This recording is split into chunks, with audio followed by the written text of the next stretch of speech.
श्री गणेशाय नमः. अवधूत चिंतन. श्री गुरुदेव दत्त. श्री स्वामी समर्थ. जय जय स्वामी समर्थ.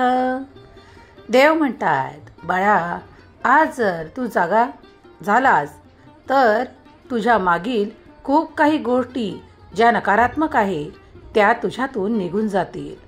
जागा होणे म्हणजे आपल्या कर्मात, आपल्या त्यागात आणि आपल्या सर्व काही गोष्टीत जागे राहणे. जर तुम्हाला काही गोष्टींमध्ये कुणी फसवण्याचा प्रयत्न करत आहे तर त्या ठिकाणी जागे व्हा, आवाज करा. कारण त्या ठिकाणी आवाज केल्यास तुम्ही त्यांच्या शक्यता अपुऱ्या ठेवाल आणि ते जे काही घडवू इच्छितात, जे नकारात्मक आहे ते तुमच्या सोबत घडण्यापासून थांबवल्या जाईल. कधीकधी माणसे इतकी घाबरतात की ज्या ठिकाणी बोलायचे आहे त्या ठिकाणी बोलत नाहीत. कधीकधी आवाज दाबणेही चांगले आहे, शांत राहणेही चांगले आहे, पण कधीकधी योग्य ठिकाणी बोलणेही आवश्यक आहे. तुम्ही जर अशा ठिकाणी चूप राहिलात, जर गप्प राहिलात ज्या ठिकाणी तुमचे बोलायचे कार्य आहे, किंवा कुणाचे नुकसान होत असताना किंवा तुमचे स्वतः नुकसान होत असताना तुम्ही जर वारंवार ते सहन करत आहात तर हे देखील चुकीचे आहे. तुमच्यावर अन्याय करणारे कधीही थांबणार नाहीत, तर ते बळजबरी तुमच्यासोबत त्याचप्रमाणे वागत राहतील. जर तुम्हाला हे थांबवायचे आहे तर जागे होणे आवश्यक आहे. योग्य वेळ आली आहे जागे होण्याची. कधीकधी माणूस नुसतं पैशांनीच मोठा होत नाही तर विचारांनी देखील मोठा होतो.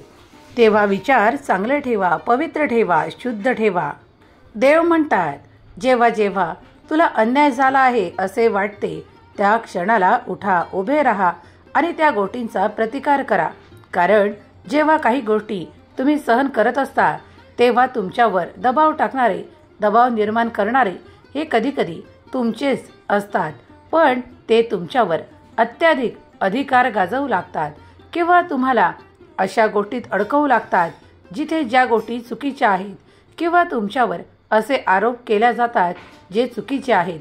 तशा वेळेस स्वतःवर ते सहन करण्याची आवश्यकता नाही.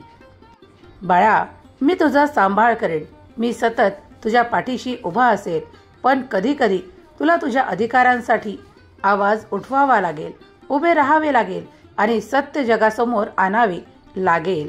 कारण त्यात प्रयत्न करताच तू यशाने भरशील, कारण मी तुझ्या मागे असेल. मी सदैव माझ्या भक्तांच्या पाठीशी उभा असतो. तेव्हा निश्चिंत व्हा, कारण माझे कार्य तुमच्यासाठी सुरू झालेले आहे. तुम्ही जेव्हा ती प्रतीक्षा करत आहात तेव्हा उत्तरही येईल. तुमची प्रतीक्षा लवकरच संपेल. प्रिय स्वामी भक्तांनो, तुमचाही स्वामी शक्तीवर विश्वास असेल आणि तुम्ही संपूर्ण विश्वासाने आणि श्रद्धेने हा संदेश ऐकत असाल तर श्री स्वामी समर्थ लिहायला विसरू नका. स्वामी माऊली तुमच्या मनातील सर्वोच्च इच्छा पूर्ण करोत, तुम्हाला सुखात, आनंदात आणि आरोग्याने परिपूर्ण करोत, ही स्वामी माऊली चरणी प्रार्थना. आजचा हा दिव्य पवित्र संदेश जर तुम्ही ऐकत आहात तर तुमच्यासाठी आजचा दिवस, आजची रात्र आणि आज 11:11 फार महत्त्वाची आहेत.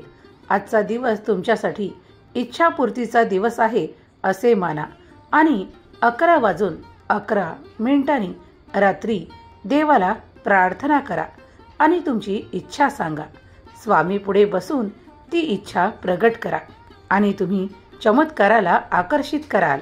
तुम्ही जी काही इच्छा प्रगट कराल त्यात ती ब्रह्मांडात जाईल आणि देव ती ऐकतील आणि लगेचच पूर्ण करणारे आशीर्वाद देखील येतील.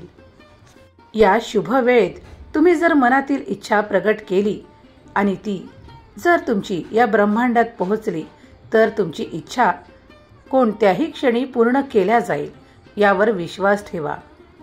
हा दैवी संदेश तुमच्या इच्छापूर्तीचा आहे. आज जे कोणी स्वामी प्रिय बाळ, स्वामी भक्त या संदेशापर्यंत येऊन पोहोचले आहेत तर आज रात्री 11:11 तुम्ही एखादी इच्छा मागा आणि ती या संपूर्ण ब्रह्मांडात देवाकडे सोपवा. लगेचच तुम्हाला काही काळातच चमत्कार मिळेल. कधीकधी तर 24 तासात देखील तुमची इच्छा पूर्ण होईल.